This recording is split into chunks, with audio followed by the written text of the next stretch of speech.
Les vraies voix Sud Radio, 17h-19h, Philippe David, Cécile de Ménibus.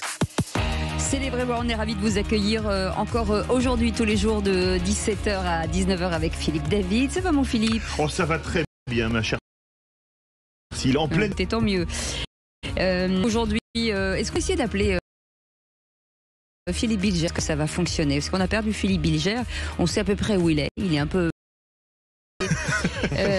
voilà, on essaye de le suivre à la trace. On va monter une enquête. Non mais je pense que là, il a un cul de gauche politique de la chaise vide. Ah bah non, tiens, voilà. On parle du loup.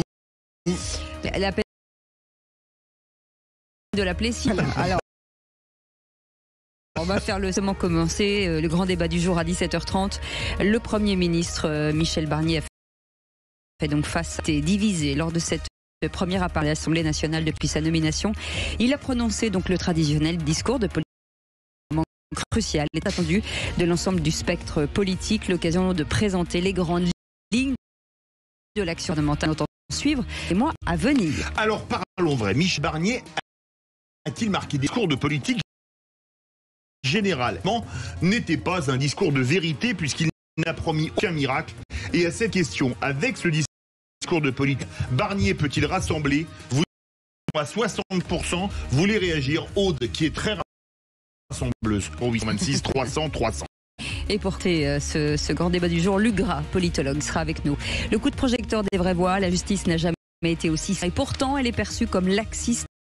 Et ce premier procureur de la Cour de cassation, Rémi Hetz, rebondit sur les échanges tendus entre le nouveau ministre de l'Intérieur, Bruno Retailleau, et celui de la Justice, Didier Migaud. Alors parlons vrai, est-ce que vous pensez que la justice est laxiste? Et finalement, y a-t-il pas un problème qui est posé par le nombre de places de prison, les prisons étant surpeuplées, ce qui fait que les juges hésitent à incarcérer les gens? Et à cette question, comme le haut magistrat Rémi Hetz, trouvez que la justice n'a jamais été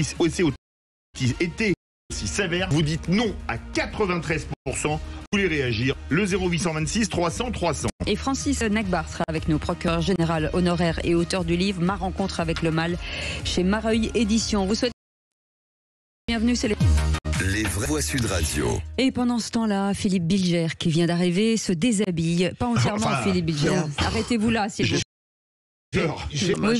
Une minute pour faire quoi? Non, dites bonjour déjà. Bonjour dites bonjour parce qu'on est à bonjour. C'est quelque chose pour vous. Ah, très bien. Vous pouvez y aller maintenant. Ça y est, fait. Le Fluson est avec nous.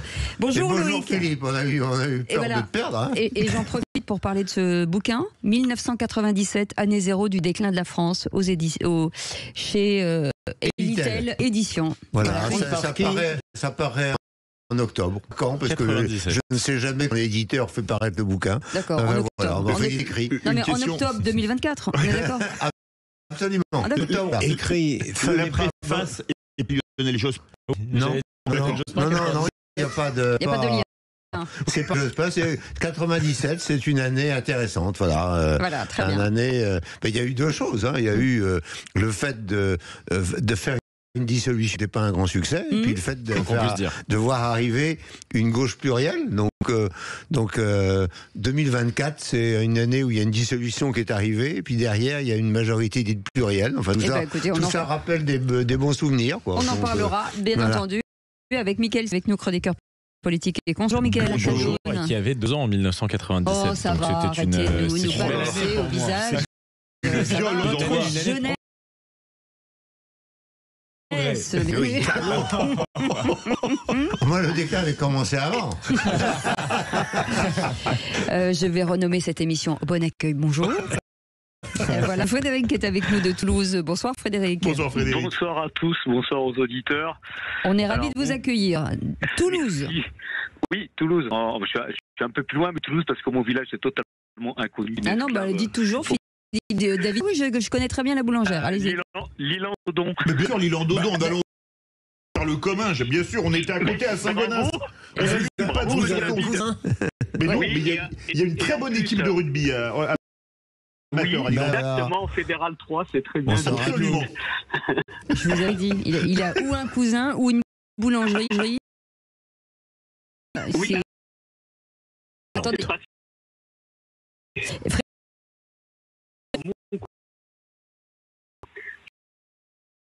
je suis en ce moment sur un gros chantier. Quand je vois le montant de l'argent investi et ce qu'en font les locataires, qui ne sont pas tous des travailleurs devant l'Éternel, ça me met un peu en colère. On a des niveaux de prix qui atteignent plus d'une dizaine de millions d'euros. Et les gens, malgré une réhabilitation qui est très très belle, continuent à jeter leurs poubelles, que sais-je, les couches culottes de leurs propres enfants et des carcasses de poulet ou de poissons par la fenêtre. C'est assez désagréable en fait. Et quand je vois que c'est l'argent public et que ça ne choque personne, et que c'était évidemment tous les gens qui travaillent sur ce sujet. Voilà. Ah bon, j'ignorais qu'on jetait. Il y a des cas où c'est absolument pas très propre, pas très ragoûtant. C'est vrai que ça pose question quand même. Des frigidaires. Il y a des gens qui mettent des frigidaires. Oui. Allez, on fait réagir Philippe Bilger. Alors, forcément, on entend ça. C'est répugnant, mais aussi de villes où pour jeter les poubelles, il faut faire des kilomètres. C'est l'horreur. Merci pour cette personne. Ils jeter leurs poubelles sur le parvis, vous voyez, donc c'est étonnant. Hallucinant. C'est peut-être des coutumes locales qu'ils ont ramenées. Voilà. Oui, il y a toute une éducation à faire et cette éducation doit être réalisée par peut-être pas les promoteurs, mais par les maires. Il y a une éducation à faire. C'est un peu des PV, hein. Ouais. Voilà. Mais pardon Frédéric, que dit la mairie en fait? Pas grand-chose, je pense, parce que c'est un vivier de voix de mairie, quoi. D'accord. Et le maire a des enfants, peut-être. Et donc des couches culottes. N'importe quoi. Et c'est moraliste. J'en suis persuadé. Tout cas, vous savez, j'ai été expatrié, j'ai viagé. J'ai vu, par exemple, plus de femmes voilées qu'au Maroc. Ça, c'est encore un autre sujet. C'est pour apporter au moulin, on est dans le même type d'habitat. Allez, voilà. Frédéric, vous restez avec nous. On est ravis de vous accueillir. Vous allez pouvoir commenter, bien entendu, le grand débat du jour dans un instant, puis jouer nos vraies voix. Ils sont intarissables. Vous allez voir, ils sont durs aujourd'hui. Sur le qui l'a dit, il y a de quoi dire. Vous restez Philippe Bilger, avec nous. Qui est vraiment un élément indispensable. C'est pour ça que Cécile ne triche pas toujours en ma faveur. Allez, dans un instant, le procureur, de quoi parle-t-il? Alors, Laure Lavalette se trompe. Taillot n'est pas le porte-parole du RN. Allez, on en parle dans un instant. Soyez les bienvenus. Merci de votre fidélité. À tout de suite. Parlons vrai. Sud Radio. Parlons vrai. Les vraies voix Sud Radio, 17h-19h, Philippe David, Cécile de Ménibus. Les vraies voix tous les jours, on remet les jours pour essayer de vous donner le meilleur de nous. Mais bon, ça va pas très loin. Et vous savez que je me faisais une remarque quand vous regardez. Vous êtes devenu beaucoup, ça c'est de notoriété publique, mais vous êtes devenu beaucoup plus gourmand que moi finalement. Pourquoi? Philippe Bilger amène des pâtes de fruits. Il apporte, vous voulez dire? Oui, il les apporte, mais il les apporte, donc je subore une caution sur le kéki qu'il a dit. Mais pas du tout. Et on ne se laissera pas faire, Philippe. Je préfère le dire. Je suis complotiste, c'est ça? Oui, c'est ça. C'est totalement désagréable. Voilà, c'est gens qui l'aiment et que vous, ils vous aiment moins. Et il y a des partageuses. Je ne crois pas à cette interprétation. Mais j'ai vu, il y en a une. Mais en fait, il me tire vers le bas. C'est fou ça. C'est nivellement par le bas. C'est vrai, vous avez des sentiments très bas. Oui. Moi, je vous en prie. Allez, on vous souhaite la bienvenue dans quelques instants. Le mot dans l'actu, ce sera avec Félix et Mathieu. En attendant, le réquisitoire du procureur. Les vraies voix Sud Radio, le réquisitoire du procureur, Philippe Bilger. Et contre Laure Lavalette, députée du Var, qui s'égare quand elle affirme que Bruno Retailleau parle comme le porte-parole du RN. On dirait, à écouter le RN, que le seul point d'accord que la droite peut avoir avec le RN, c'est le domaine régalien, les problèmes de sécurité et de justice. Il est vrai que Bruno Retailleau, dans ses dernières déclarations que j'approuve absolument, est sur la même ligne, mais je dirais plus intelligente même et plus vigoureuse que celle que développe le RN. Mais la similitude s'arrête là. Il y a des oppositions fortes avec le RN. Et donc venir venir dire qu'il est le porte-parole du RN, même si Laure Lavalette n'est de loin pas la plus stupide des députés, eh bien, je trouve qu'elle exagère et qu'elle se trompe. Loïc Lefebvre-Prigent ou Mickaël Sadoun, comme vous voulez. Tout à fait. Enfin, je pense que Bruno Retailleau n'a pas attendu Madame Lavalette pour parler de toutes ces choses-là. Et je l'entends depuis des années dire à peu près ce qu'il dit aujourd'hui. Et je trouve ça sensé, comme Philippe Bilger, j'approuve. Je crois qu'actuel, on a besoin d'une voix comme ça, et d'une voix et j'espère que ça va réussir. Mickaël Sadoun. Bah oui, moi je trouve qu'il est très fidèle, au contraire, aux racines de sa famille politique et non pas à ses évolutions post-fusion centriste de 2007 avec l'UMP.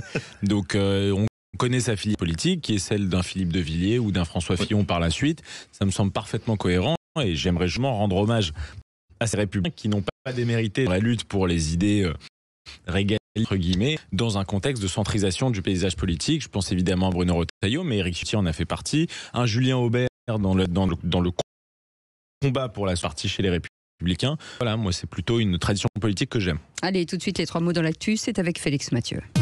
Les vraies voix Sud Radio.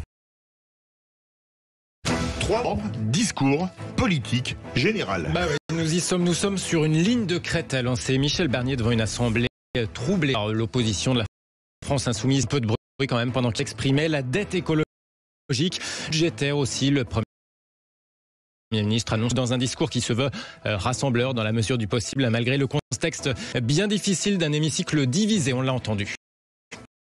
Vraie voix Sud Radio. En tout cas, on dit que c'est sombre. Alors oui, Michel Barnier a donc très vite dégainé la figure tutélaire du général de Gaulle. À cet instant, j'ai en mémoire l'ordre de mission que le général de Gaulle, de sa propre main, a adressé en mai 1942 l'un de ses aides de camp depuis Londres. Et le général écrivait « Je vous demande de faire beaucoup avec peu, tant de que rien ».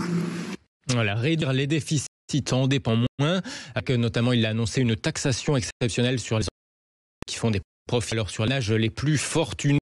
Dette budgétaire, donc très présente dans le discours de Michel Barnier. La dette écologique aussi, d'ailleurs, comme le jour de sa prise de fonction à Matignon, il a un peu mis ces deux dettes en face à face, dette écologique, dit le Premier ministre, avec, tiens, au niveau des citations de référence, là, un coup à gauche cette fois, de Gaulle. J'ai en mémoire, mesdames et messieurs les députés, la recommandation d'un homme d'État que je respectais et que j'admirais, Pierre Mendès France, commandait de ne jamais sacrifier l'avenir au présent. Voilà, il a cité aussi Michel Rocard, en plus de Pierre Mendès France. Michel Rocard sur le thème on ne gouverne pas avec la moitié de la France contre une autre. Je le disais, un discours qui se veut plutôt rassembleur. Il a eu aussi la majorité sortante. Nous partons d'une France qui, ces dernières années, je le dis comme je le pense, a progressé dans quelques autres sous l'impulsion du chef de l'État et de ses différents gouvernements. France qui a progressé sous 2017, nous dit donc notre Barnier. Un mot peut-être, Philippe Bijard. Oui, c'est un discours de général que j'ai trouvé très honorable, mais on va en tout à l'heure. Un mot sur l'ancien il a situé Édouard Phillet, trouvé remarquable, impassible, tranquille, devant une Assemblée nationale qui, pour partie, a été honteuse dans son comportement. Les compétitifs, on a l'impression d'enfants immatures, et de l'autre côté, il y a tout de même des députés qui se taisent et qui sont responsables. Loïc Lefebvre-Prigent. Oui, moi j'ai écouté avec attention. Je trouve que c'était assez écuménique de rassembler. Donc ça m'a plu. J'aime bien l'idée d'une France rassemblée et assez olympique. Donc c'est pas mal. Mais est-ce qu'il n'y a pas un triple clin d'œil de Gaulle, Mendès et Rocard? C'est là. J'ai bien aimé le clin d'œil à Mendès parce que je trouvais que c'était agréable d'entendre le Premier ministre Mendès France C'est un peu quand même, et moi j'ai trouvé que on fera le débat en tout tout à et l'heure. pour tout, le discours était un petit peu décousu quand même. Allez, on en alors d'ailleurs, tout à à propos justement de cette alliance des contraires, Michel Barnier s'est voulu plutôt lucide l'état de l'hémicycle devant cette sorte de crise politique dont a accouché la dissolution cet été. Bon, il s'est montré lucide quand même sur le sujet. Michel Barnier. Les élections législatives ont abouti depuis début juillet à une Assemblée nationale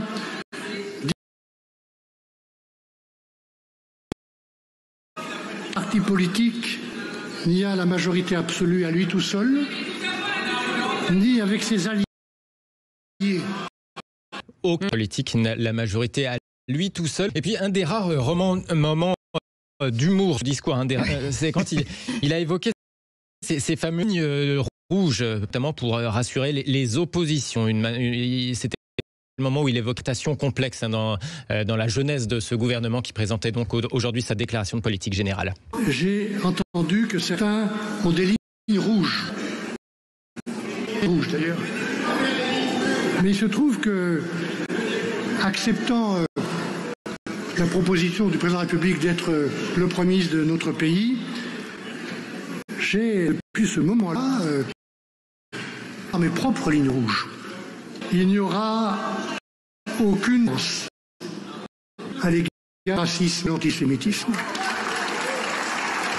Michel Barnier qui après ça a assuré par ailleurs qu'il n'y aurait aucune mise en cause sur l'interruption de grossesse, sur le mariage pour tous ou sur la PMA, la procréation médicalement assistée.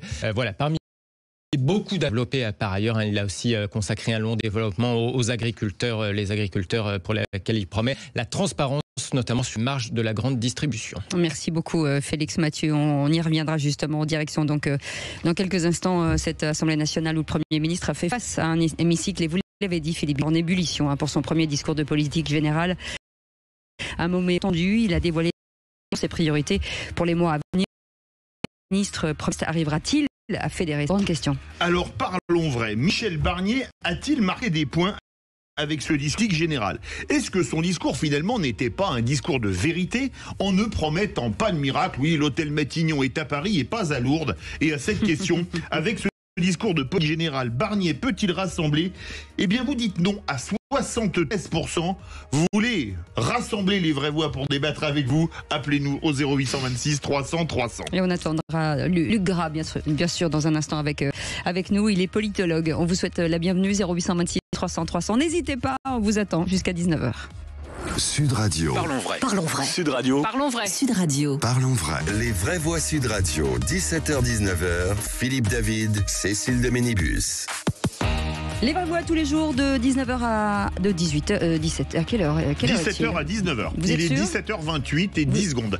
Levez la main droite et dites je jure. Je le jure. Bon d'accord, je le crois. Tous les jours, du lundi au vendredi, avec nos invités du jour et surtout éditorialiste du jour, Philippe Bilger qui était avec nous, Loïc Le Floch-Préjean avec ce livre 1997, année zéro de la France. Dis donc, se marrer. Et ça va un peu. Bien sûr qu'on va se marrer. Ah bah d'accord, ok. Bien sûr. Oui, parce qu'il a de l'humour. Hein. Et Michael Sadoun qui est avec nous. Et on a ravi de vous accueillir. 0826 300 300. Aude vous attend, bien entendu. Allez, tout de suite, le grand débat du jour. Le go. Déclare ouverte la session ordinaire 2024-2025. La parole est à Monsieur le Premier ministre. À cet instant, j'ai en mémoire l'ordre de mission que le général de Gaulle, de sa propre main, a adressé en mai 1942 à l'un de ses aides de camp. Et le général écrivait « Je vous demande de faire beaucoup avec peu que rien. » Parce que j'ai en mémoire, mesdames et messieurs les députés, la recommandation d'un homme d'État, Pierre Mendès France, qui recommandait de ne jamais sacrifier l'avenir au présent. Il n'y aura aucune tolérance à l'égard du racisme et de l'antisémitisme. Nos priorités ne sont pas celles d'une moitié de la France contre l'autre moitié, mais celles de tous les Français. Que défaire ce que les autres ont fait, faire ce que les autres déferont, voilà bien le type de politique dont les électeurs, dont vos électeurs, ne veulent plus. Et le Premier ministre a donc fait face à cet hémicycle animé, polarisé pour sa première intervention à l'Assemblée nationale depuis sa prise de fonction. Il a donc livré le discours de politique générale, l'occasion de détailler les priorités du gouvernement et d'exposer sa vision stratégique pour les mois à venir. Alors parlons vrai, est-ce que vous pensez que ce gouvernement peut durer? Est-ce que le moment de vérité ne sera pas le vote du budget, et c'est dans très peu de temps? Et avec cette question, avec ce discours de politique générale, Barnier vous dites non à 73%. Vous voulez réagir, le 0826 300 300. Et notre invité pour commenter et nous donner son avis de politologue, Luc Gras, est avec nous. Bonsoir Luc Gras, merci d'avoir accepté l'invitation. Bonsoir. Vous souhaite la bienvenue. Philippe Bilger, vous avez regardé bien entendu ce discours politique général. Qu'est-ce que vous avez envie de dire? Qu'est-ce que vous... Alors d'abord, je ne trouve pas très déprimant le résultat de Sud Radio. J'aurais imaginé qu'on atteindrait, compte tenu du pessimisme général, un taux en V. Donc il y a un peu d'espérance. Deuxième élément, j'ai dit tout à l'heure à quel point je trouvais que c'était un discours de politique générale honorable qui a trouvé une voie de juste milieu intelligente à mon sens. Le risque de l'eau tiède et le risque de la provocation.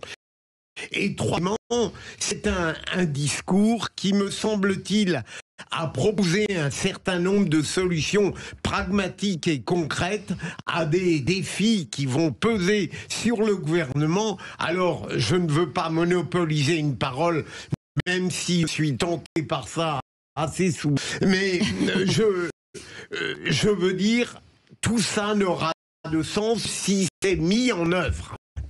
Quel Sadoun? Je suis assez d'accord avec ce que vous avez dit. Alors d'abord, moi j'aime beaucoup le style Barnier, qui est calme, qui est un style compréhensible, qui est un style humble et courant quand même chez les hommes politiques. C'est ostentatoire. Exactement. C'est même peut-être un peu rigoureux.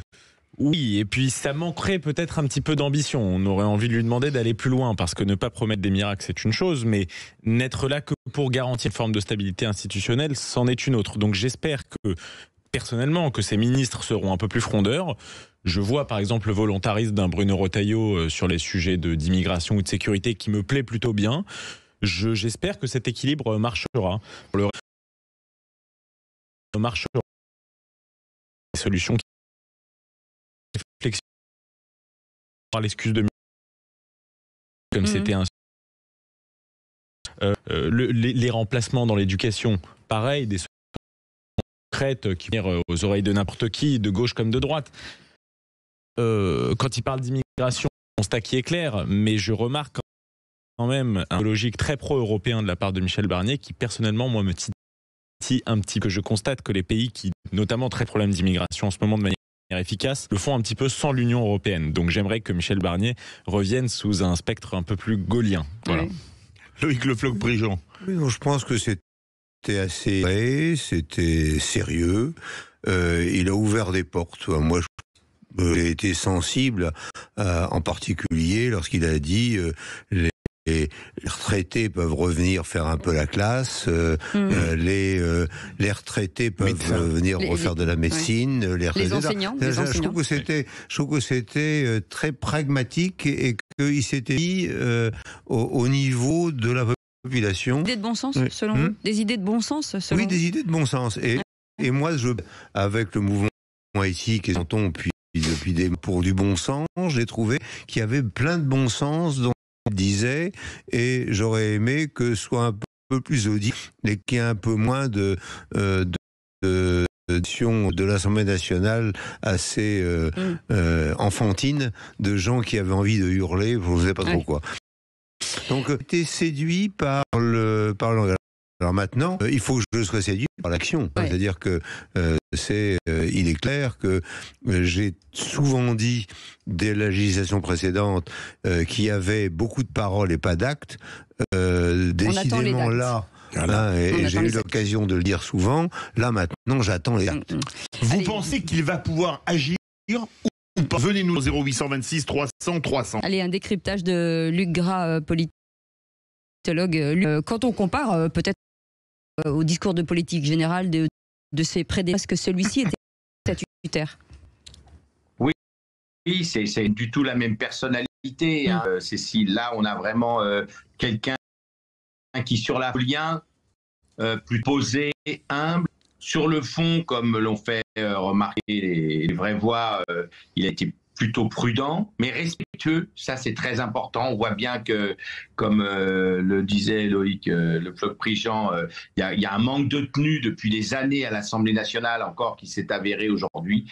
Moi, je suis habitué à une Assemblée nationale où on se respecte, qu'on soit communiste, gaulliste, giscardien ou plus récemment Attal, etc. On doit, dans l'hémicycle, c'est le cœur de la démocratie, on doit se respecter.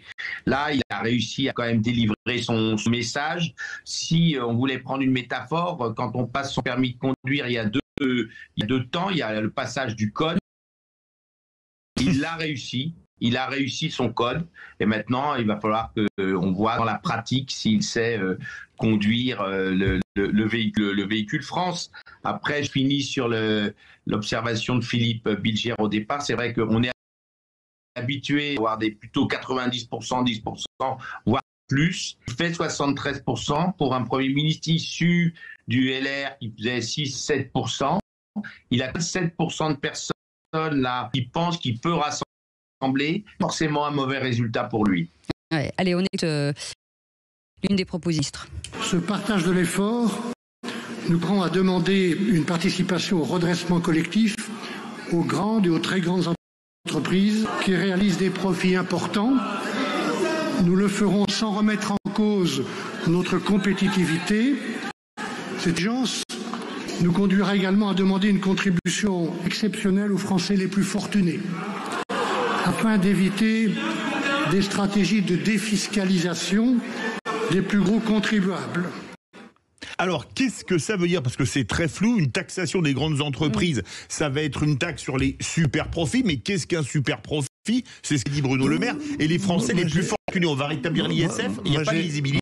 Moi, j'ai bien des formules, c'est-à-dire que je pense qu'effectivement, le Premier ministre, vis-à-vis des grandes entreprises, dont j'ai été président pendant un certain nombre d'années, et qui ont connu des hauts et des bas, et plutôt des hauts en ce moment pour certaines d'entre elles, allez leur dire, il faudrait que vous fassiez une contribution à l'effort national de quelques milliards. Ça me paraît, demander ne m'apparaît pas une mauvaise chose. Vous voyez, c'est plutôt que de dire je vais contraindre, j'ai bien aimé la formule on va demander. Et de la même façon, très fortuné, dire on va leur demander, bah oui, ce serait pas mal que vous demandiez à gens, est-ce que vous pouvez contribuer. Il n'y a pas d'injonction, c'est ce que vous voulez dire en fait. Voilà, j'aime pas l'idée de contrainte et de voilà. Alors, du point de vue des entreprises, que l'entreprise pour les 2,5 millions de PMI ici aujourd'hui, d'augmenter les impôts serait une catastrophe. Oui, mais donc là, il a exclu. Il faut comprendre que ces entreprises qui ont fait des profits sont aussi celles qui tirent l'investissement et celles qui nous sont utiles, c'est nos clients. Donc il ne faut pas non plus les matraquer inutilement et il faut leur demander. Je trouve ça joli de leur demander. J'aimerais poser une question à l'excellent Luc Gras. Vraiment, est-ce que vous considérez, Luc, que la grande divergence entre le Premier ministre et Bruno Retailleau, puisque du l'état de droit que Bruno Retailleau semblait mettre en cause, est-ce qu'à votre c'est un jeu ou bien est-ce que ça révèle un antagonisme profond? J'ai parfois l'impression que Bruno Retailleau peut parler dur pour permettre au Premier ministre d'être plus... Mais je pense que c'est une excellente répartition des tâches. Ça a toujours été comme ça en politique. Hein. Rappelez-vous quand Jacques Chirac avait comme ministre de l'Intérieur Charles Goix, il se répartissait les tâches. C'est un nouvel alliage. Et ça n'empêche pas que... D'abord, ils se connaissent très bien, hein, Retailleau et Barnier. Et ça n'empêche pas que, sur le fond, votre question invite à préciser très certainement qui ont invité une approche qui est plus... Et donc, c'est une répartition des rôles qui tient compte de la personnalité de chacun. Mickaël Sadoun, annoncer une hausse des impôts, est-ce que c'est notamment sur les grandes entreprises et les grandes fortunes, est-ce que c'est pas quand même une gifle terrible pour Emmanuel Macron qui a fait tout le contraire depuis 7 ans? Ah non, moi je pense justement que c'est une bonne chose pour Emmanuel Macron parce que ça va confirmer la pensée de diminuer les impôts alors qu'on atteint obligatoire en pourcentage du PIB en France. Emmanuel, président particulièrement libéral, mais il se court de banquier, fait qu'il a cette réputation dans la tête des chefs d'entreprise. Alors que dans ces régions, rien ne le prouve. Donc moi, je suis un peu déçu quand je vois des républicains qui arrivent et qui, dans les premières mesures qu'ils annoncent, des augmentations d'impôts, même si c'est pour les entreprises qui font des super profits, etc. Je ne sais pas exactement ce que ça veut dire super profit. Regardez par exemple LVMH, sur les 2 dernières années, ils ont eu de très bons résultats. Bon, bah, cette année, c'est un petit peu moins bien parce que la circonstance internationale et l'économie chinoise fait que... Bon, donc voilà, évidemment, ces entreprises ont été protégées par l'État en différentes circonstances pendant le Covid, au moment de l'inflation, pour se protéger de l'augmentation des prix énergétiques pendant la crise ukrainienne ou que sais-je, ou pendant la fermeture des centrales nucléaires. Donc, elles doivent aussi quelque chose à la force publique. J'ai pas de problème avec ça. En même temps, il serait bon que les Républicains annoncent déjà, par exemple, la suppression des impôts de production qui ont été promis par Bruno Le Maire et qui n'ont pas arrêté d'être pour des raisons budgétaires, notamment les impôts de production qui sont indexés sur le chiffre d'affaires et qui sont vraiment un poids pour ces entreprises. 30 milliards, voilà, qui n'existent pas pour le reste de l'Europe. Nous, PME, 30 milliards qui sont toutes seules. Allez, on va au standard 0800 300 300. Frédéric est avec nous. Frédéric, une réaction? Bonjour. Alors, premier point, c'est Cyprien qui disait que la France est le pays du il faut l'impression d'avoir agi. Personnellement, je n'ai rien entendu sur la remise en cause des collectivités territoriales qui nous coûtent un rein, un œil et un bras. Et je finirai par une citation du cardinal de Retz qui disait « On ne sort de l'ambiguïté qu'à ses dépens ». Et une fois de plus, je pense que tout ça va s'écraser maintenant. C'est-à-dire à faire ce qu'ils ont dit, car il n'y a pas de ligne stricte et cohérente de ce qu'ils veulent faire. C'est fou. Il n'y a rien de carré, en fait. Oui. Et l'État de ça. On va faire réagir Luc, politologue, propose déjà amener le déficit de 5% en 2025 et sous 3% en 2029. L'objectif est quand même très serré. Oui, alors c'est assez amusant que finalement, vous savez, c'est souvent en politique. C'est-à-dire que les réformes sur le capital, etc., c'est souvent la droite et puis parce que simplement les objectifs type d'équilibre financier et la responsabilité de la pratique gouvernementale qui l'impose. Moi, ça me choque pas qu'il y ait des participations assez normales. Les comptes de Michel économie, soit on donne des questions. Alors Mickaël Sadoun tout à l'heure disait pas complètement pour faire payer, etc. Mais en gros, je fais un peu de provocation, mais les bénéfices, je parle sous le flop Prigent, en gros les bénéfices de Total sont à peu près équivalents à ce qui manque dans les caisses de l'État. Évidemment, le bon gauchiste dirait il n'y a qu'à aller chercher l'argent là où il est. Non, bien sûr, il faut éviter de mettre en difficulté Total qui a besoin de lire sur les nouvelles exploitations nombreuses voilà. Bon.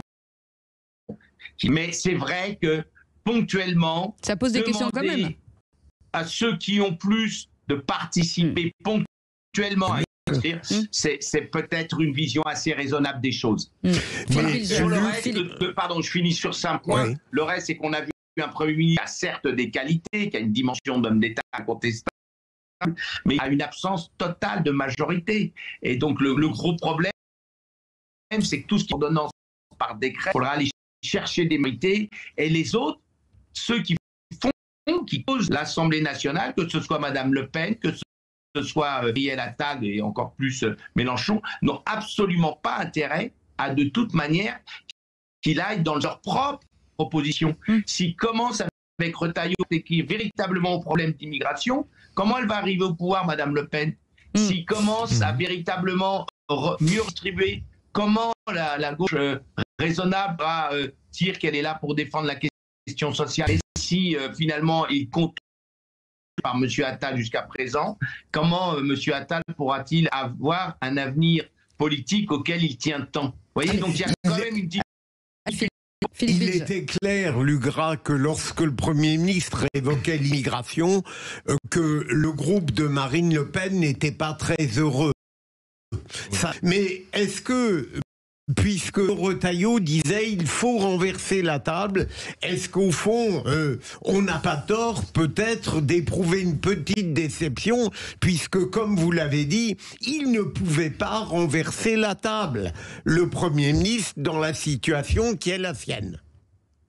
Alors, tout à fait. D'abord, il n'en a pas la légitimité. On peut estimer sous la Ve République que seul le président de la République fraîchement élu, avec une majorité pour lui, initier.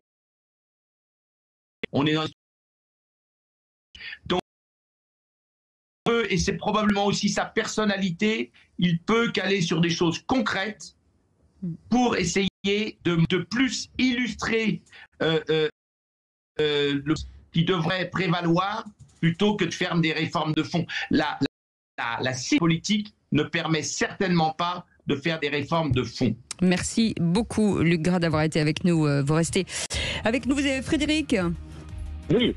Dans un instant, la question est de savoir, mais qui va gagner, qui c'est qui l'a dit? Voilà, c'est la question du jour. Faites vos jeux. On met le discours de politique générale en tête. Bah oui, scandale. Alors que le qui c'est qui l'a dit quand même. Ça prouve notre modestie. Mais peut-être qu'un jour, un Premier ministre dira j'ai gagné un jour au qui c'est qui dit des vraies voix. Bah écoutez, ça peut arriver. Vous voulez pas, Frédéric, on fait une petite pause? Je bouge pas. Et on revient dans un instant au 0826 300 300. Comme Frédéric commentait, vous êtes les bienvenus, vous le savez. Aude vous a jusqu'à 19h. Sud Radio, votre attention est notre plus belle récompense. Je voulais vous dire que j'appréciais vraiment Sud Radio sans vouloir vous flatter, parce que vous êtes les seuls quasiment qui êtes capables d'inviter des personnalités qui ont des points de vue différents. Sud Radio, parlons vrai. Les vraies voix Sud Radio, 17h-19h, Philippe David, Cécile de Ménibus. Retour des vraies voix avec évidemment Cécile de Ménibus et comme trio Philippe Bilger, Mickaël Sadoun, Loïc Le Floch-Prigent, notre auditeur du jour Frédéric. Bonsoir Frédéric. Bonsoir à tous à nouveau. Eh ben vous savez ce qu'il vous reste à faire, lancez le qui c'est qui l'a dit. C'est à vous. Ok, alors c'est à moi, une citation d'un homme politique français. J'apprécie plus le pain, le pâté et le citron que les limitations de vitesse. Philippe David. Jacques Chirac. Gagné. Joli. Allez. Eh ben, c'est parti. Les vraies voix Sud Radio, le quiz de l'actu. Et on a gardé Luc Gras que tu as joué. Luc, vous êtes bien là, hein? Oui. Oui, vous pouvez jouer. Alors écoutez bien, Luc Gras, écoutez bien, surtout vous. Alors Frédéric qui répond en premier. Hein. Frédéric, c'est vous qui avez la question. 3 Philippe points. va encore tricher. Hein. Mais après que Philippe Blanche. Allez. Les amis, ce gouvernement, et je crois que c'est une erreur, ressemble à un gouvernement vintage. Frédéric. Sarkozy. Non. À vous. Qui? Luc? Philippe? Non, c'est gouvernement vintage, bien sûr, je sais. Donnez-nous une petite. Un ancien Premier ministre. Attal. Non. Philippe. Édouard. Non, il a un petit côté espagnol. Bonne réponse. Philippe Bilger a été un poil plus rapide. Mais il progresse lui aussi du point de vue honnêteté. De toute façon, il a pris. Frédéric, celle-là, elle est facile. À 3 points. Quand on écoute Bruno Retailleau, on a l'impression que c'est un porte-parole du Rassemblement national. Bon, ça... Oh non. Non. C'est du faux. Non. La bonne réponse. J'ai extrait pour que l'auditeur ait 3 points. Ouais, bah oui. On peut splitter, on peut négocier, non? Non, on négocie. J'ai bien écouté ta chronique. Ça vous apprendra à chercher des trucs contre moi. C'est impossible. Il est inflexible. Triche et il a bonne conscience. Il est têtu. Et il a bonne conscience. Donc 3 points pour Mickaël Sadoun. Question qui c'est qui l'a dit, Philippe? 2 points. Non, c'est à moi. C'est à vous, oui. Nous ne sommes pas dans le démantèlement d'EDF. En revanche, nous sommes dans des antinucléaires convaincus. Frédéric. Monsieur le Président. Non. Alors, est-ce qu'on pourrait répéter la phrase? Oui. Nous ne sommes pas dans le démantèlement d'EDF. Oui. En revanche, nous sommes des antinucléaires convaincus. Rousseau? C'est Panier non plus. Non, c'est une femme. Une femme. Non. Non. Ça commence bien par pas, vous avez raison, Philippe Bilger. Panot. Bonne réponse, non, Frédéric l'a dit dans le cas. Il a dit Mathilde Panot. Mathilde Panot, Frédéric. Bonne réponse de J'avais Frédéric. commencé à dire par. Je suis content parce qu'il y aurait eu un peu trop de suprématie de la part de Philippe Bilger après cette réponse. Alors, en équilibre. Attendez. Qui était votre idole, Frédéric? Bien sûr, il est trop classe. Ah, Oui, mais alors, donc vous me donnez Panot? non, n'en demandez pas trop. Qui c'est qui l'a dit à 3 points sur Antoine Griezmann? J'espère juste que sa carrière lui permettra désormais de Marseille. Frédéric. Et c'était sur Sud Radio ce matin. L'entraîneur de l'équipe de France de foot, mais je connais pas son nom. Non, c'est un homme politique. Non. Sur Sud Radio ce matin, chez Jean-Jacques Bourdin. Je sais pas. Nouvelle-Aquitaine. Muselier. Oui, député élu en Nouvelle-Aquitaine. Nouvelle-Aquitaine. Non, et il était macroniste et il s'est un peu éloigné. Houllier. Bonne réponse, Sacha Houllier. 3 points pour Mickaël Sadoun. Il a été mauvais d'ailleurs ce matin. Ouh là là. Sacha Houllier. Il est toujours homme politique, cet homme? Oui, malheureusement. Absolument. Écoutez bien, Frédéric, et écoutez bien, Bien qui c'est sûr, qui l'a c'était dit. lui. On hérite d'une situation catastrophique. Pendant 7 ans, il a fait n'importe quoi. Parce que était n'importe quoi. Il a été fait n'importe quoi. Ah, il a été fait n'importe quoi, pardon. Alors, Frédéric. Je ne sais pas. Allez, on vous aide. C'est un président de groupe parlementaire. Qui vient de refuser. Réponse de Luc Gras, Laurent Wauquiez, il engrange 2 points. Ok. Allez, Eh ben, c'est c'est fini. C'est Alors fini. le score final, Philippe Bilger, vraiment, il y avait photo à la VAR qui a 6 points, Mickaël Sadoun 3 points, ça pourrait être en sens inverse. pas mal. Non. Frédéric et Luc 2 points, Frédéric et Luc Gras 2 points, et Loïc Le Floch Prigent 0, a j'espère. fait grève Qui aujourd'hui. nous a laissé gentiment Il a gagner. fait sa protection personnelle. Bah, de toute façon, il a les bras. Vous êtes fermé. Loïc, Je vous êtes sais fermé. je sais de toute façon que Philippe triche. Qu'est-ce que vous voulez que je fasse? C'est vrai. C'est tellement.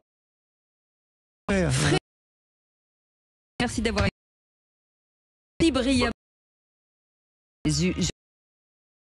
chez nous. Merci Luc Gras, on vous embrasse. Merci d'avoir été avec nous.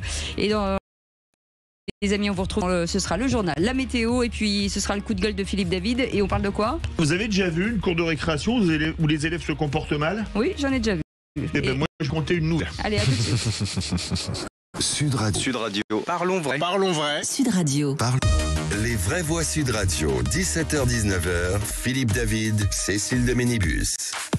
Retour des vraies voix, il est 18h06, en ce mardi 1er octobre, Cécile de Ménibus arrive avec un sprint digne de Usain Bolt de ses plus belles années. En mieux. Oui, Bah oui, mieux, plus c'est- rapide. bien entendu, beaucoup. Action énorme. C'est fou. C'est plus joli. Allez, regardez, je ne suis même pas essoufflé, c'est pour vous dire. Vous pourriez faire le 100 mètres en 8 secondes. Écoutez, j'ai fait exprès de ne pas aller au JO, je ne voulais pas rafler toutes les médailles.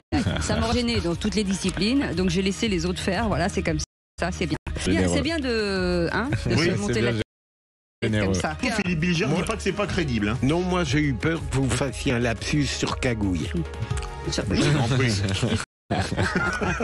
Allez, Parti. Non, tu vas pas recommencer, Philippe. Zéro. Première fois que ça m'arrive. J'ai plus osé parler. Je crois que dans cette émission, on a perdu le sens du commun. Allez, 0826 300 300. Vous avez laissé des messages sur. Écoute. Bonjour Philippe. Le vrai problème dans notre pays, c'est le fameux oui, mais.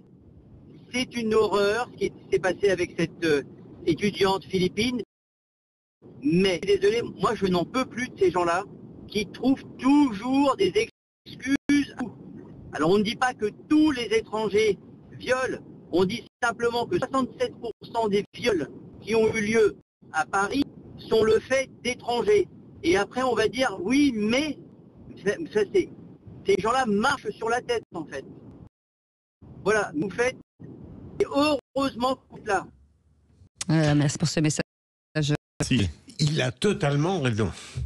Absolument. Le oui, mais c'est une catastrophe.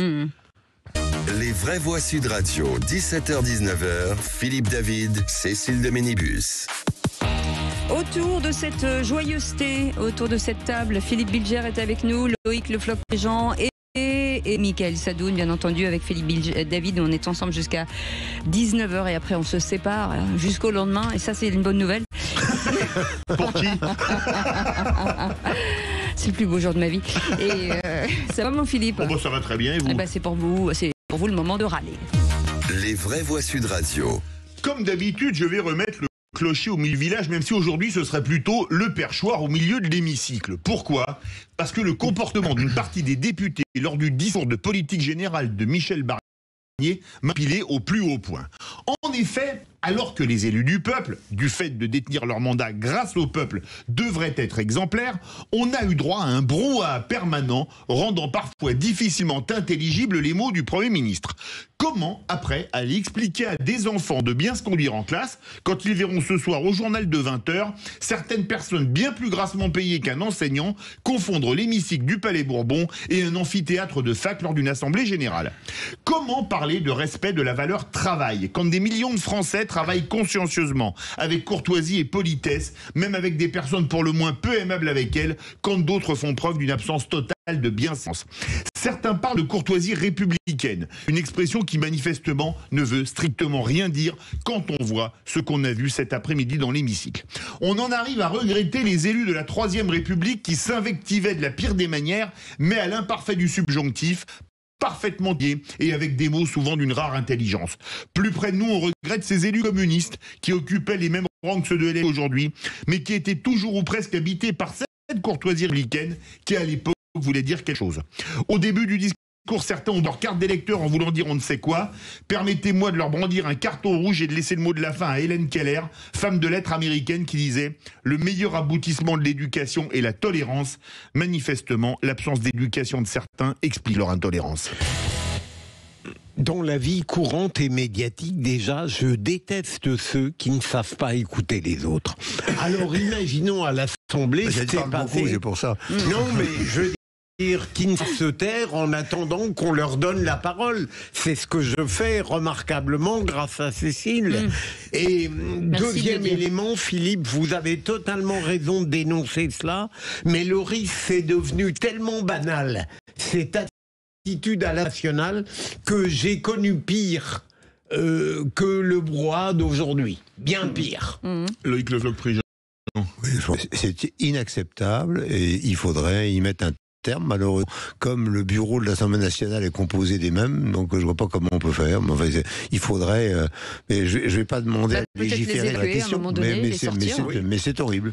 C'est horrible. C'est un exemple pour notre jeunesse absolument affreux. Mickaël Sadoun. On peut se plaindre de rien parce que je crois que l'ensemble des partis politiques sont coordonnés pour que le Rassemblement national ne soit absolument pas représenté dans les instances de représentation de l'Assemblée nationale et donc au bureau de l'Assemblée nationale. On se retrouve maintenant avec une surreprésentation, à mon avis, insoumis qui se comporte très mal et pour le coup de manière anti-républicaine. Donc on peut pas s'en plaindre, tout le monde est responsable. Allez, le tour de table de l'actu des vraies voix, c'est maintenant. Mais on est chez les fous là. J'ai une intelligence et un physique très... La table, il y a du sanglier qui vient d'arriver par galère. Mais attendez, on est à la table ronde quand même, on fait pas un barbecue. Le tour de table de l'actualité. Philippe Bilger, vous voulez marquer ce qui vous différencie de Michel Barnier. Lui n'est pas masochiste. Oui, en fait... j'ai entendu certains avis reprochant à Michel Barnier de ne pas demander un vote de confiance. Il n'est pas évidemment masochiste et il a le courage de dire qu'avec une majorité aussi réduite, il ne pouvait pas se permettre de demander un vote de confiance. D'ailleurs, ça n'a choqué personne lorsqu'Elisabeth Borne ou Gabriel Attal ne l'ont pas demandé. Donc je prends absolument qu'il n'ait pas eu cette attitude suicidaire à l'Assemblée de demander le vote de confiance. C'est assez logique, Mickaël Sadoun, de ne pas demander un vote de confiance vu l'atomisation, il n'y a pas d'autre mot, de l'hémicycle. Oui, je sais pas, ça aurait été peut-être une idée démocratique. J'ai pas très d'avis sur ça, pour tout vous dire. Très bien, Mickaël. Voilà, il fait les choses de manière pragmatique. J'ai le sentiment d'un homme qui ne se prévaut pas de posture politique. De faire ça, tant mieux pour lui. Je suis complètement d'accord avec ce qu'il vient d'être dit. D'accord avec Barnier. En général. Pas en général. Là, sur ce coup-là, je crois qu'il faut. Il faut le pragmatisme. Il faut le laisser faire. C'est pragmatique. Et revenir sur le pragmatisme de Barnier tout à l'heure, si vous m'en donnez la possibilité. Allez-y, justement. Allez-y, c'est moi, je pense qu'il y a des choses très importantes qui ont été dites. C'est le fait qu'il a bien compris que passer des lois va être très compliqué.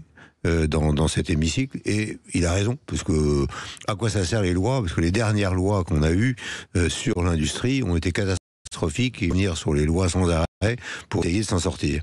Et donc je pense qu'il y a deux choses sur lesquelles il est parti, qui sont de l'ancien, certes, mais c'est un ancien qui peut nous ouvrir des portes énormes. C'est-à-dire que on a fait des codévis autrefois de façon c'était les comptes pour le développement industriel. Le développement industriel de manière à ce qu'on puisse apporter des fonds propres aux entreprises régionales, locales, etc. Bon, il a dit dans les vieux fourneaux, on fait des beaux trucs. Oui, les codévis, très bien, faisons. Moi, je pense que c'est une bonne idée parce que ça nécessite pas de loi. On a déjà l'organe, on a déjà tout. Il suffit simplement de dire, à propos, continuons les codévis parce que ça peut être utile et tout sera content. Deuxième chose, au discours, on va simplifier. On va simplifier, on va faire la simplification. Tout le monde a fait la simplification avec des lois.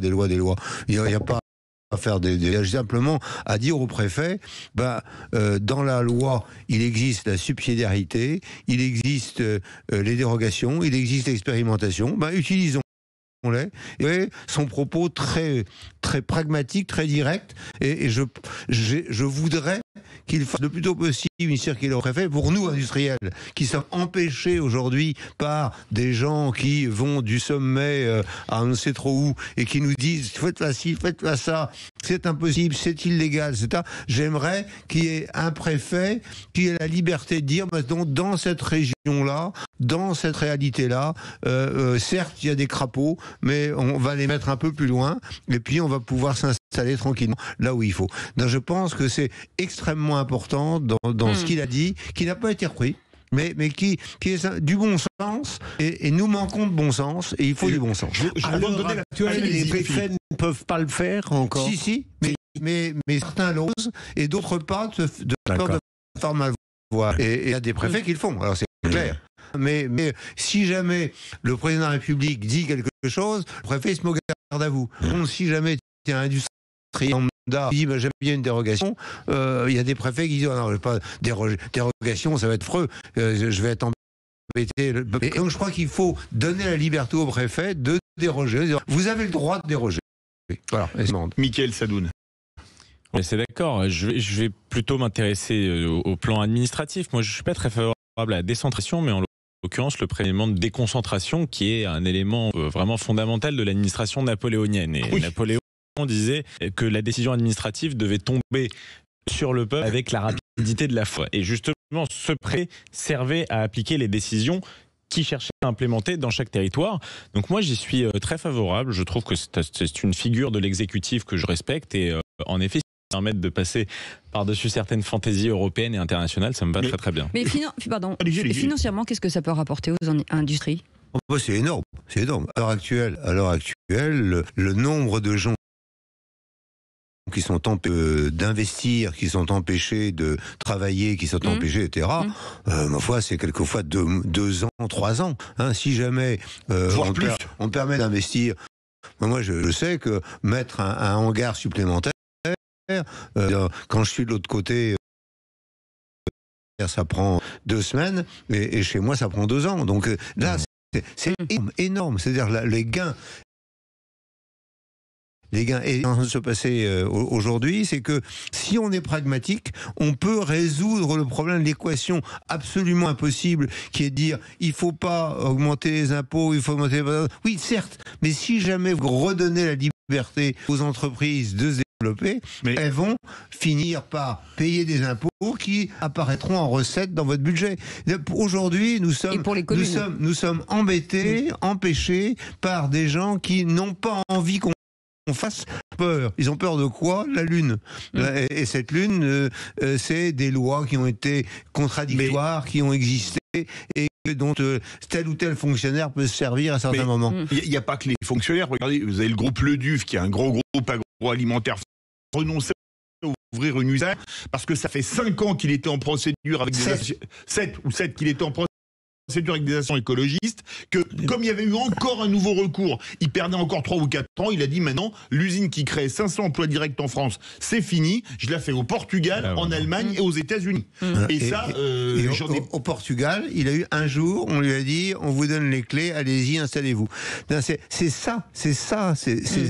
exactement le problème que nous avons et qui, à mon avis, a été soulevé par Michel Barnier au cours de cet entretien et que je récolte moi comme une sorte de respiration industrielle qui peut exister grâce à ça, si jamais il a le courage d'envoyer la circulaire, 2, si les préfets reçoivent les circulaires et en font quelque chose. Il y a deux soucis, mais c'est une possible. Et je pense que la loi ZAN et la loi ZFE, les 2 dernières climat et machin, etc., ont été catastrophiques pour le pays, mais catastrophiques pour l'industrie. On ne peut plus rien faire. Les maires ne peuvent plus rien faire. Nous ne pouvons plus rien faire. Voilà. Allez, vous restez avec nous. La suite du tour de table de l'actu des vraies voix, ce sera avec Michael Sadoun. On parle de quoi ? On va parler de Villepin et l'axe de la résistance, comme midi. On en parle dans quelques instants. On fait une petite... et merci de votre fidélité. On est ensemble jusqu'à 19h. Ça passe vite le temps avec vous. Sud Radio. Sud Radio, parlons vrai. Parlons vrai. Sud Radio. Parlons vrai. Les vraies voix Sud Radio, 17h-19h, Philippe David, Cécile de Ménibus. Les vraies voix autour d'une table magique où ça discute, ça débat. Voilà, chacun apporte son petit édifice, sa petite pierre. Sa petite pierre à l'édifice, absolument. C'est magique, il y en a un qui a sa baguette. On fait de la construction, monsieur. Michael Sadoun. Bah oui, excusez-moi. Moi j'aime les gens du bâtiment, j'y peux rien parce que je vous dis, avec Loïc Leflore présent. On est tous taillés pour ça, je crois. C'est ça. Béton. C'est ça.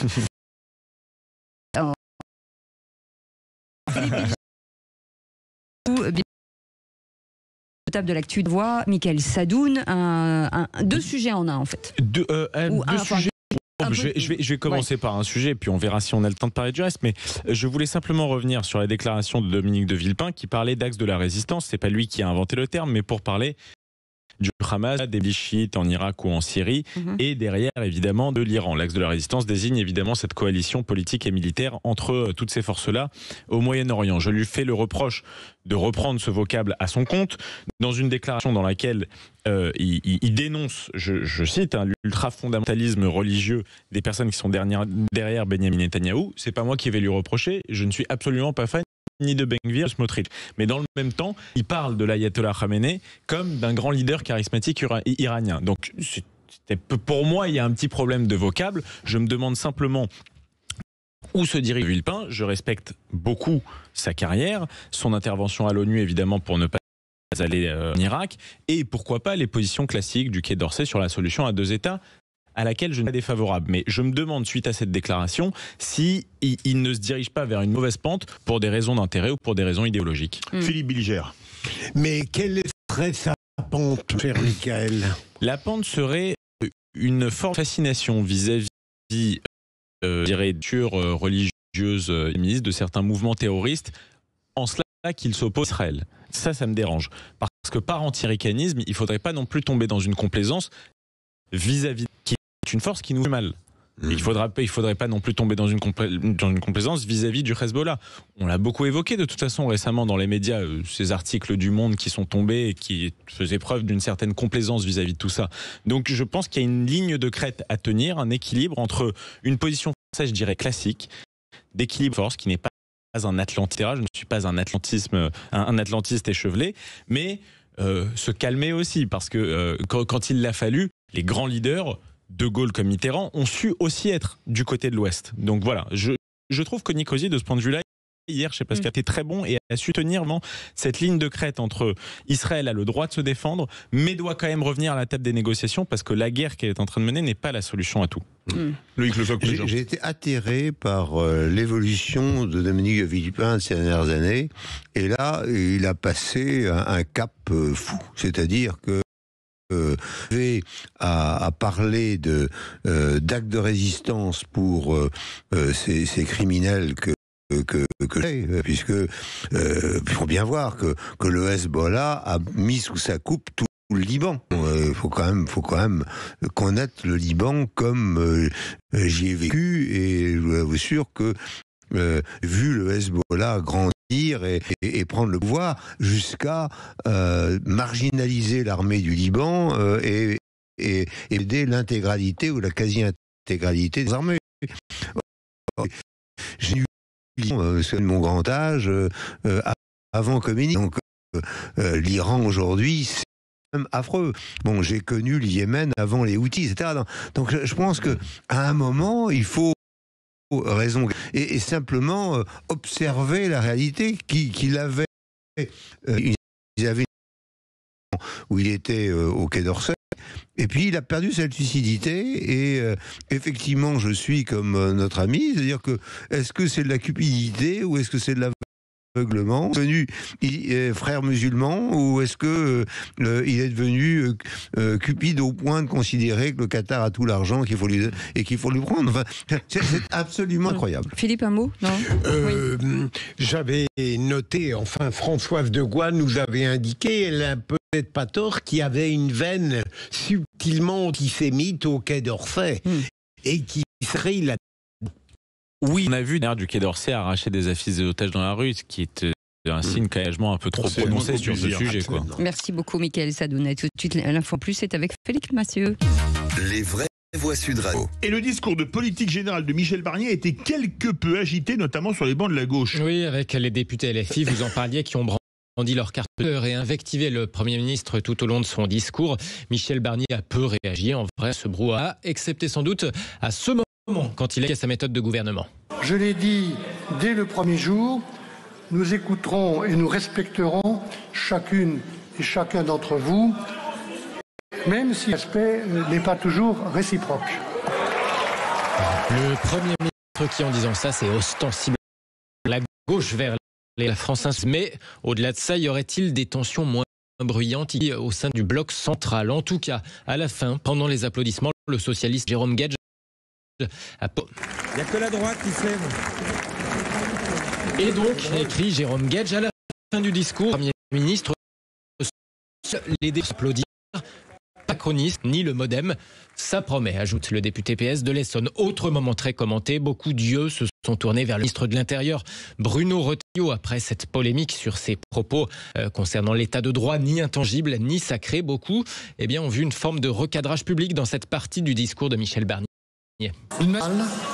La fermeté de la politique pénale que les Français demandent est indissociable du respect de l'état de droit et des principes d'indépendance et d'impartialité de la justice auxquels je suis personnellement et définitivement attaché. Voilà, on entend même des députés de l'opposition hurler. Et Bruno Retailleau dans l'hémicycle, le Premier ministre Michel Barnier, qui en tout cas s'est attiré les bonnes grâces. Leader du RN. Les autres, comme nous-mêmes, avons pu mesurer votre courtoisie assez naturelle et le respect inné que vous portez aux personnes, y compris à vos adversaires.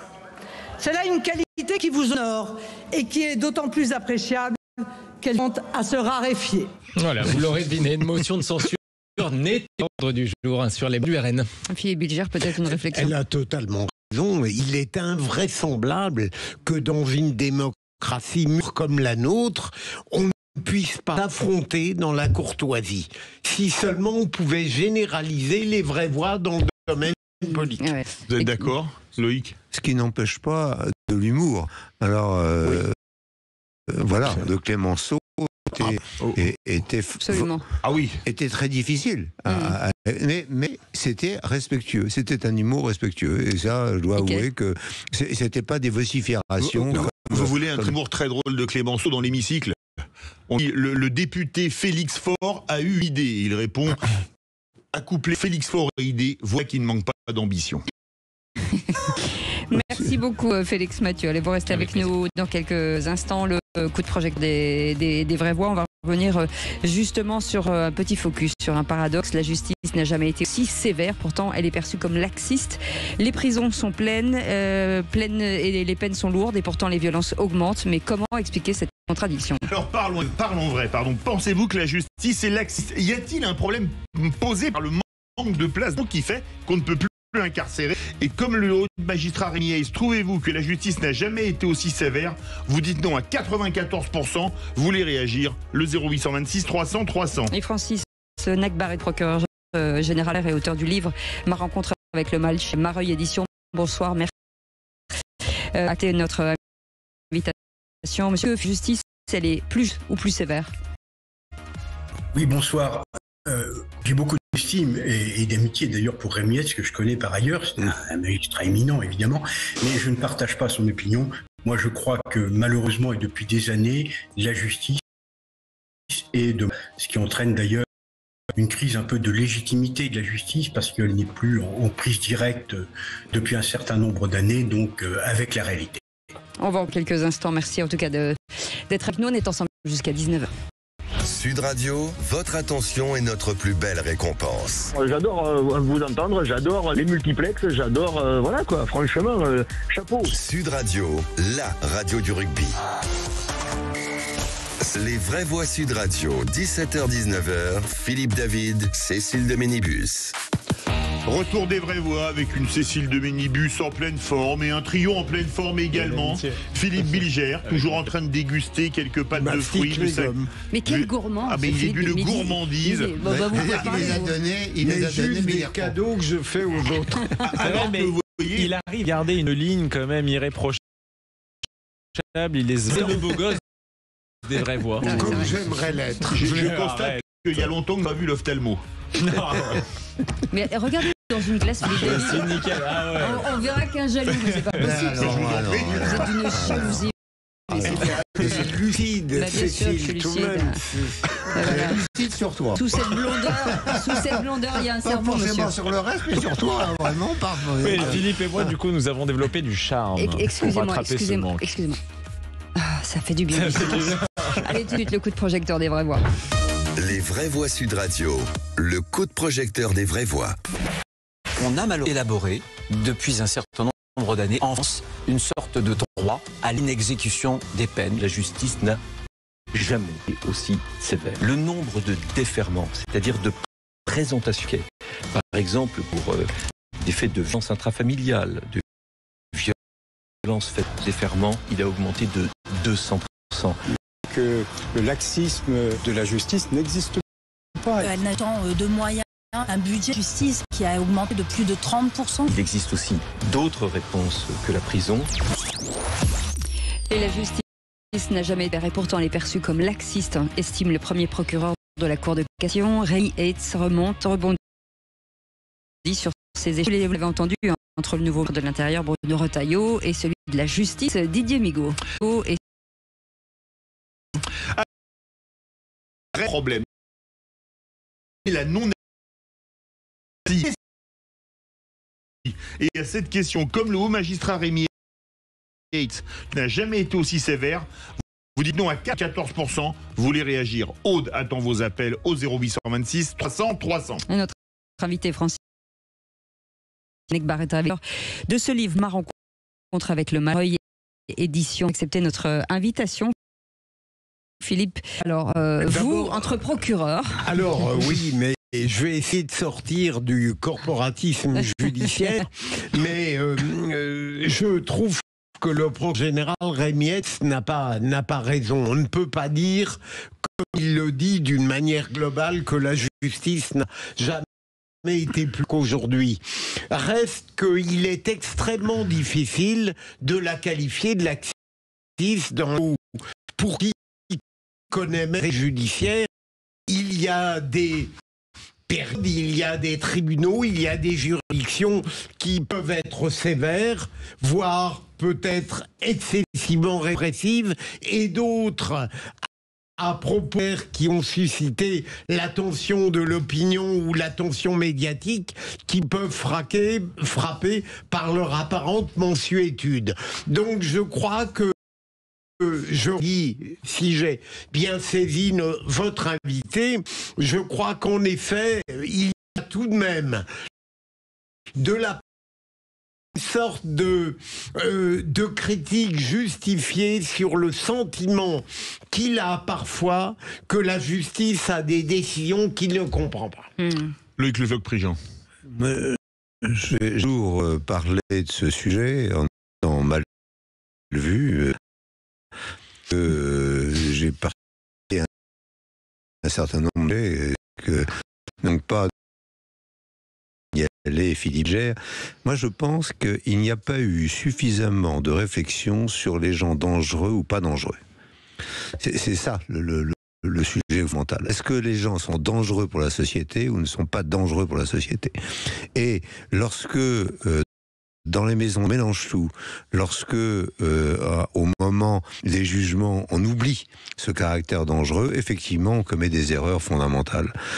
Dans l'affaire de Philippines, il est clair que l'individu était dangereux. Par conséquent, il aurait dû avoir un traitement, non pas spécial, mais on aurait dû ne pas faire abstraction de cette idée qu'il était dangereux.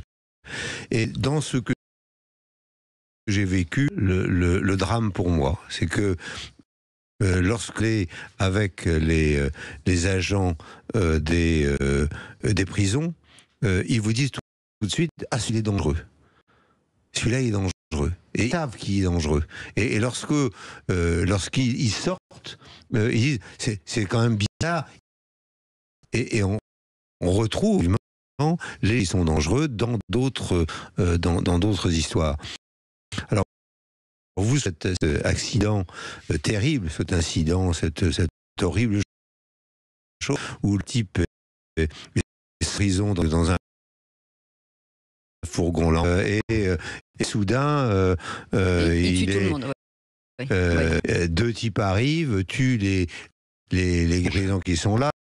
C'est une histoire horrible. Bon, mais quand vous regardez, il y a eu une méconnaissance du danger de l'individu. Il était dangereux pour un certain nombre de gens et ça n'a pas été, ça n'a pas parti dans l'énergie. Donc moi, je considère qu'il y a des gens qui sont dangereux pour la société. Ces gens dangereux pour la société, quel que soit leur, il faut les surveiller, il faut regarder ce qui se voir.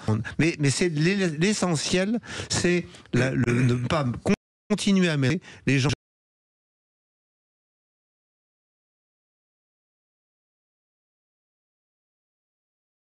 Je crois 3 éléments. 1, est-ce que la loi déjà donc c'est mesurable, ça se fait au gré de l'évolution des ministres de la Justice, etc.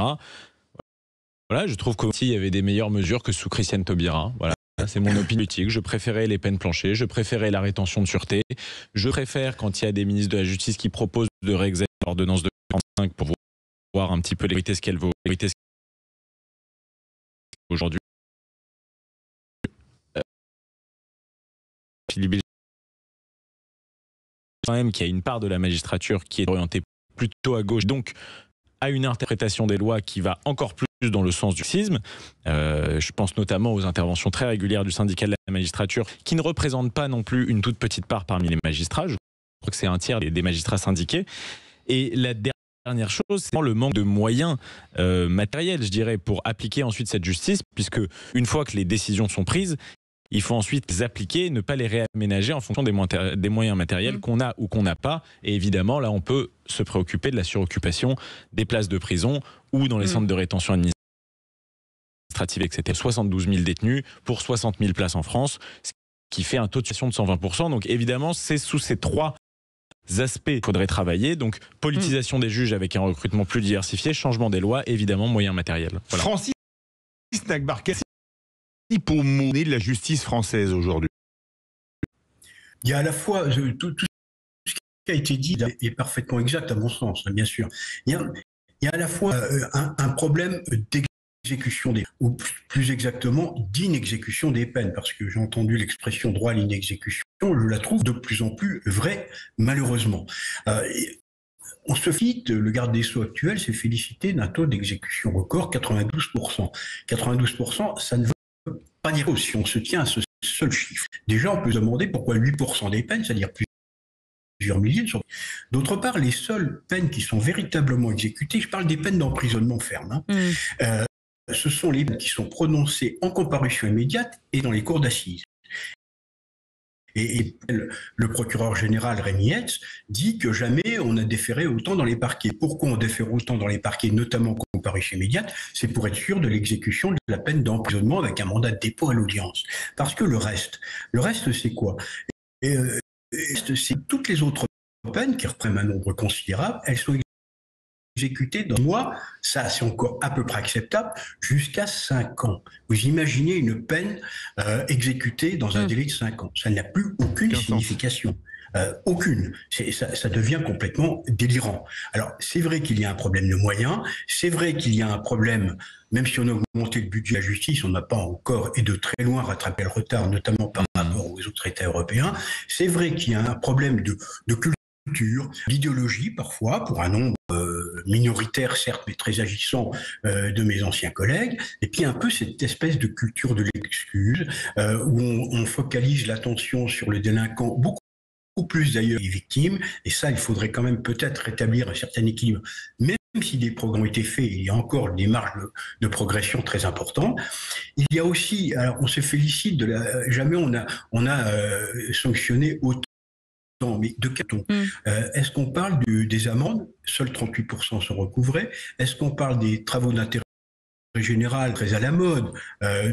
Tout le monde ne jure travaux d'intérêt général, et les bracelets électroniques. Travaux d'intérêt général sont mis à exécution en moyenne avec un délai de 400 jours. Pareil, même observation que précédemment, ça signifie quoi pour un délinquant? On évite l'incarcération par un travail d'intérêt général et on commence à lui demander de bien vouloir travailler un petit peu, quelques heures par semaine, plus d'1 an après pas la commission des faits, parce qu'entre le jugement et la commission des faits, il peut encore y avoir quelques mois.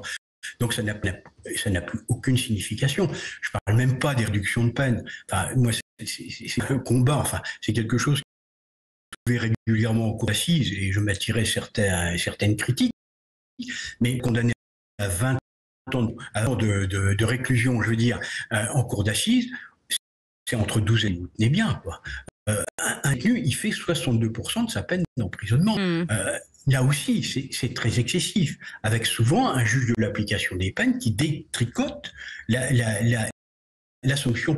Il le détricote parce que c'est un peu sa mission. Les lois successives, à la fois Taubira, Belloubet, Dupond-Moretti, ont fait des objectifs d'alternative à la détention et d'alternative aux poursuites qui sont complètement excessifs. 75% à la détention, c'est beaucoup trop. On va je trouve, mon cher collègue, que vous avez totalement raison et vos critiques et votre dénonciation sont totalement pertinentes. Est-ce qu'à votre avis, au risque de tomber dans l'utopie judiciaire, on pourra un jour que le principe devrait être l'exécution intégrale de quelques peines, peut-être des exceptions à aménager? Est-ce que ça arrivera un jour? Moi, je suis plutôt optimiste de nature, donc je ne désespère pas, naturellement. Mais certains, il faut alors j'aime pas trop le mot, mais un sursaut d'autorité, un sursaut de sécurité, parce que si 80% de nos concitoyens n'ont plus confiance en la justice, ils ne sont pas complètement en dehors des réalités.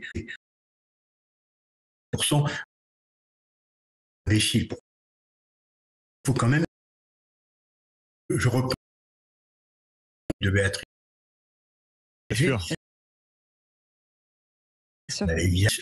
Justice, la colère qui monte. Eh bien, cette colère, elle monte et moi, elle m'effraie un peu. Mais je reste malgré tout optimiste. Il faut absolument ce choc d'autorité parce que sinon, moi, je crains fort qu'on aille vers une catastrophe sociale ou politique. Merci Francis Necbarda avec nos procureurs généraux honoraires et auteur de ce livre, Ma rencontre avec le mal, chez Et Marion conseille de lire. Merci beaucoup d'avoir été avec nous. Merci notre procureur Merci. Ça favori. n'était pas moi le mal, j'espère. Mais non, vous êtes le mal. Le mal. Son collègue, c'est le mal. Voilà. Non, c'est Michael. Merci Michael Sadoun.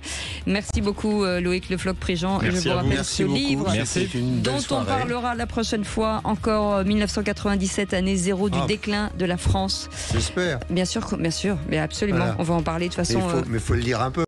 On vient de l'avoir. On lit, on risque d'avoir des préjugés. Hein. Ouais. Et alors alors déjà, on va apprendre à lire et comme ça, on pourra le lire. Allez, vous restez avec nous. Dans un instant, vous parlez emploi et on retrouve Philippe Bide à partir de 20h. 20h, oui. Puis, évidemment, les vrais voix de foot avec Guy Carlier et Emmanuel Galasso. On va parler de la retraite d'Antoine Griezmann. On aura Arnaud Ramsey qui a écrit la bio d'Antoine Griezmann avec Grisou. Et on parlera évidemment de la Ligue des Champions puisque ce soir, Arsenal reçoit le Paris Saint-Germain et Brest est en train de jouer depuis 11 minutes au Red Bull Salzbourg en Autriche. Et dans un instant, vous parlez d'emploi et de travail. À tout de suite. Sud Radio. Sud Radio. Parlons vrai. Parlons vrai. Sud Radio. Parlons vrai. Chez Auchan, on sait qu'une fois qu'on a pris goût au petit prix, on en veut toujours plus. Avec l'opération Le Plus de Promo, régalez-vous avec nos petits prix à chair tendre. Et oui, jusqu'à samedi, le saumon entier est à seulement 8,99€ le kilo. Et ça, c'est seulement une des nombreuses offres de l'opération Le Plus de Promo.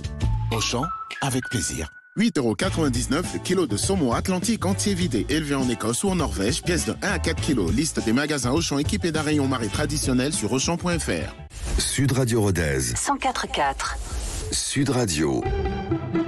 Un impact à réparer? Avec Carglass, c'est simple. Vous choisissez l'heure et le lieu qui vous conviennent le mieux. Et oui, vous pouvez choisir de venir en centre, mais on vient aussi chez vous. Et même sur votre lieu de travail, c'est où vous voulez. Chez Carglass, la solution la plus proche de chez vous, c'est aussi chez vous. En plus, jusqu'au 4 octobre, pour toute intervention pare-brise, Carglass vous offre vos balais d'essuie-glace Bosch.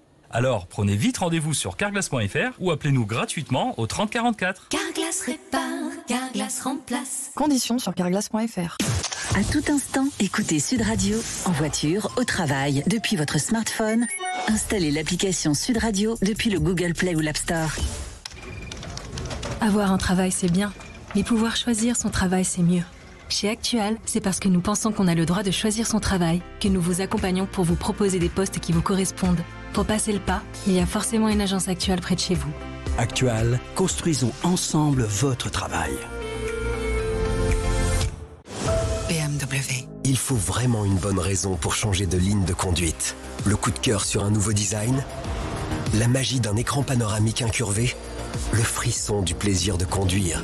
Nouvelle BMW Série 1 M Sport Design, votre nouvelle ligne de conduite, des 390€ par mois, sans apport. Offre valable jusqu'au 31 octobre 2024 pour une BMW i16 M Sport Design. LLD 39 mois 30 000 km, réservé aux particuliers si accord BMW Finance. Conditions sur bmw.fr. Pour les trajets courts, privilégiez la marche ou le vélo. Réduire votre consommation de carburant, Esso peut vous y aider. Chaque petit geste compte. Allez plus loin avec un plein, adoptez l'éco-conduite. Nous appelons ça la conduite autrement. Ce ne sera pas simple, mais ensemble, c'est possible. Découvrez sur carburant.so.fr. Tous les petits dus au changement. Économisons. Dirlon de l'importation depuis plus de 25 ans. Offre très performante sur les véhicules neufs et d'occasion, reprise, financement, rachat de véhicules cash. Mais, entre nous, quoi que je vous dise, le mieux, c'est de vous rendre dans la concession Debar la plus proche. Retrouvez toutes vos concessions sur debarautomobile.com. On ne va pas chez Debar par hasard. Les jours flash Amazon Prime, c'est les 8 et 9 octobre. En profitant de 2 jours de vente flash exceptionnelles sur la high-tech, cuisine, maison et plus encore, vous aurez l'impression que c'est votre fête. Julie s'est acheté une machine espresso. Pour les membres Prime, c'est l'heure des promos. Les jours flash Prime vont bientôt commencer. 2 jours d'économie à ne pas manquer. Et maintenant, elle est devenue une vraie star. Les jours flash Amazon Prime, c'est les 8 et 9 octobre, exclusivement pour les membres Prime. Rejoignez Prime maintenant. Bienvenue sur Sud Radio et restez avec nous dans un instant. On parle télétravail. Il est 19h. Parlons vrai. Et le journal présenté par Valentin Bonjean. Bonjour Valentin. Bonsoir à toutes, bonsoir à tous. Le grand oral pour Michel Barnier. Cet après-midi, le nouveau Premier ministre a prononcé son discours de politique générale. Un discours devant les députés pour faire le point sur les priorités de son gouvernement. Au programme, notamment des hausses d'impôts pour les grandes entreprises et pour les grandes fortunes. La revalorisation du SMIC de 2% prévue pour le 1er novembre. Les discussions sur la loi sur la fin de vie reprendront début 2025. Réaction de la classe politique à ce discours. Gabriel Attal, ancien locataire de Matignon, désormais chef des députés Renaissance, a appelé Michel Barnier à ne pas augmenter les impôts, tout en reconnaissant l'importance de réduire les dépenses publiques. De son côté, Marine Le Pen a menacé le Premier ministre de censurer le gouvernement s'il ne présente pas rapidement une nouvelle loi immigration. En parallèle, Emmanuel Macron préside un conseil de défense ce soir pour évoquer la situation au Liban, alors que Israël poursuit ses frappes sur des positions tenues par le Hezbollah libanais. Le bilan humain fait état de milliers de morts, dont au moins 2 ressortissants français. Au total, 23 000 Français ou binationaux se trouvent actuellement au Liban et ils pourraient être prochainement rapatriés. Dans l'actualité également, les automobilistes vont devoir lever le pied désormais sur le périphérique parisien. Depuis ce matin, la limitation à 50 km/h est entrée en vigueur sur tout un tronçon au sud de la capitale. La vitesse maximale est passée de 70 à 50, donc un abaissement qui devrait être généralisé à l'ensemble du périphérique parisien d'ici le 10 octobre prochain. Allez, on passe au sport. En tennis, la victoire d'Arthur Fils au tournoi ATP 500 de Tokyo. Une finale 100% française face à son compatriote Hugo Humbert. Victoire en 3-7 pour Arthur Fils, 5-7, 7-6, 6-3. Et puis en football, deuxième journée de Ligue des Champions. Ce soir, Brest joue en ce moment à Salzbourg. On suivra un peu plus tard Arsenal PSG. Le coup d'envoi, c'est à 21h. Un match sans Ousmane Dembélé. Côté parisien, l'attaquant des Bleus a été écarté du groupe pour des raisons disciplinaires d'après le club. Voilà, c'est tout pour l'essentiel de l'actualité. Bonne soirée à tous. Merci beaucoup Valentin. La météo Sud Radio. Bonsoir Rémi André. Bonsoir Cécile, bonsoir tout le monde. Avec de la pluie encore au programme. Oui, encore de la pluie, cette perturbation qui continue de descendre maintenant en direction du sud, que l'on retrouvera demain matin depuis les Pyrénées jusque vers les Alpes du Nord, donnant encore de la pluie, principalement donc sur le côté alpin, et peu à peu, tout cela va se calmer. Nous retrouverons même quelques éclaircies. Sur la moitié nord du pays, le matin, le ciel sera encore très nuageux, avec même quelques averses depuis la Normandie, le bassin parisien, jusque vers une partie du nord-est. Cela glissera ensuite également, mais en perdant de l'activité en direction donc de la Bretagne, du centre et toujours du Grand Est. Mais ce ne sera pas terminé puisque dans l'après-midi et surtout dans la soirée, une nouvelle zone de pluie arrivera, elle, par le golfe de Gascogne et on la retrouvera dans la soirée au sud de la Garonne. Le tout avec des températures qui le matin iront de 13 degrés à Paris ou 14 degrés à Cherbourg jusqu'à 18 degrés à Perpignan ou 19 degrés à Nice. Dans l'après-midi, ces températures s'échelonneront de 17 degrés à Paris, même à Toulouse, jusqu'à 28 degrés du côté de Nice. Merci beaucoup Rémi André. Sud Radio, 19h-20h, les vraies voix de l'emploi. Bienvenue dans les vraies voix de l'emploi. On est ravis de vous retrouver comme tous les mardis avec Nicolas Leroy qui est avec moi. Ça va Nicolas? Bonsoir. Je suis ravie de vous découvrir chaque fois. Directeur du recrutement du groupe Fiducial et directeur du COBA. Sommaire de cette émission, le télétravail qui a pris une dimension nouvelle et incontournable dans le paysage professionnel français depuis donc le premier confinement. C'était en février 2020. Ce mode d'organisation du travail, une évolution significative qui s'impose comme au travail en présence plus tard. Et bon, on va des lieux ce soir dresser un bilan de cette pratique et dans bien entendu les enjeux futurs. Le télétravail est-il vraiment efficace? On va en parler. Invité Éric Gras qui est avec nous, spécialiste du marché de l'emploi Indeed France. Bonsoir, merci d'avoir accepté notre invitation. Alexis Gache, responsable commercial Europe du Sud d'Altacian. Bonsoir, merci d'être là. Et Olivier Pouet, qui est avocat, spécialiste du droit du travail. On vous souhaite la bienvenue. C'est les vraies voix de l'emploi. Les voix Sud Radio.